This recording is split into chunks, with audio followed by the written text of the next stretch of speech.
What was intended to be a banquet of revolutionaries dining on surf and turf at the Gaylord Opryland Hotel has now turned instead into a buffet-style version of eating your own. Trouble brewing at the Tea Party's upcoming convention. 1 week out, guest speaker Michelle Bachmann sends her regrets. Meanwhile, headliner Sister Sarah may be speaking to a half-empty room. She is on the Tea Party's enemies list.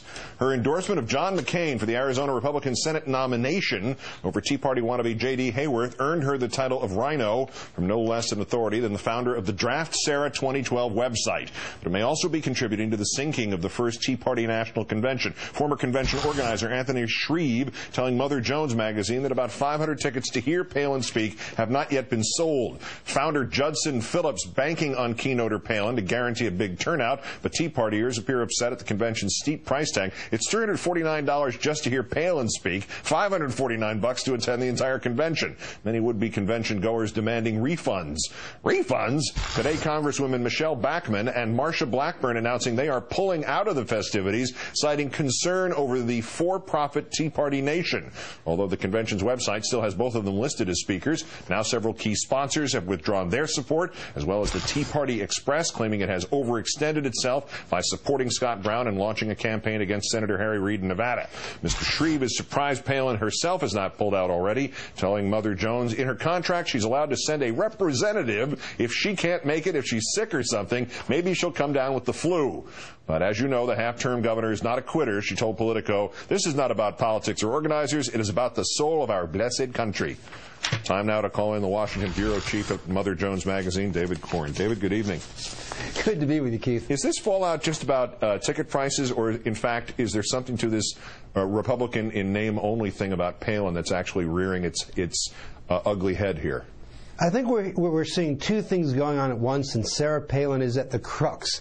One is you have in the Tea Party movement a fight between authentic grassroots activists. You and I may disagree with their views, but there are general activists out there, and people who are trying to exploit them, profit off them, AstroTurf groups that are coming in, Republican consultants, and trying to make a buck off this movement. And then you have a real live debate. In fact, it's a civil war within the Republican Party, where you have Tea Party types going after what they consider to be moderate Republicans, like Charlie Crist down in Florida, and now John McCain in Arizona, who's running neck and neck against J.D. Hayworth, who used to be a House member, Republican House member from the Phoenix area, and now he was a talk show host until recently.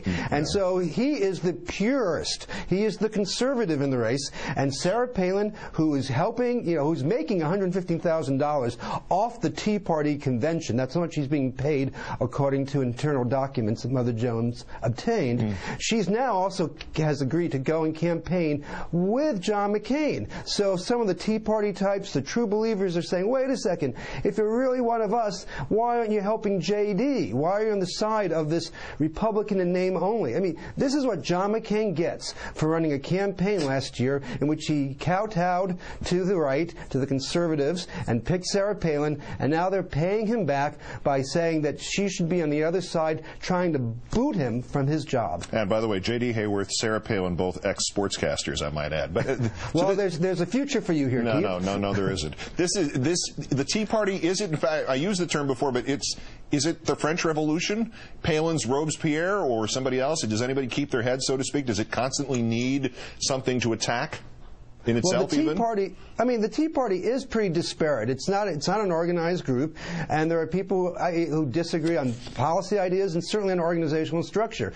But we see within the conservative movement, it's not just Tea Party types. You have the group Club for Growth, which is financing primary challenges to moderate Republicans. Within the whole conservative side of the fence, you have this battle going on between who is pure enough, what makes a true Republican, and in that case, they are starting to eat their own. We saw it in the New York 23 special election a couple months ago, and it's going to continue on. And if they're going after the guy who was the party candidate for president, just a little over a year ago, it shows how serious it is. And the backlash against Palin for doing that too. But what is the Michelle Bachmann, Marsha Blackburn dump out, and the two of them turning to the ethics committee as their excuse? This is they must be scared Tea Party lists. Listen, there was one blogger, one conservative blogger, said that there was something scammy, that's his word, about the convention. And I think the smell has finally reached Washington, and anybody who has an ounce of brains won't want to have anything to do with this convention. It's not just these high-profile speakers who are pulling out. Sponsoring groups and people who are doing workshops are pulling out. So the whole thing could collapse. And I think it raises an issue for Sarah Palin. Does she want to make that $115,000, or actually, do the right thing and maybe pull out? Oh, yeah, that's a tough choice. And you said an ounce of brain. Well, she just made $5 million. An ounce of braining it, Bachman pulled out anyway. Okay, I had to do it. David Corn, the Washington Bureau Chief of Mother Jones. Great, thanks, David. Thank you, Keith. And that's countdown for this, the 464th day since the previous president declared mission accomplished in Iraq. I'm Keith Olbermann. Good night and good luck.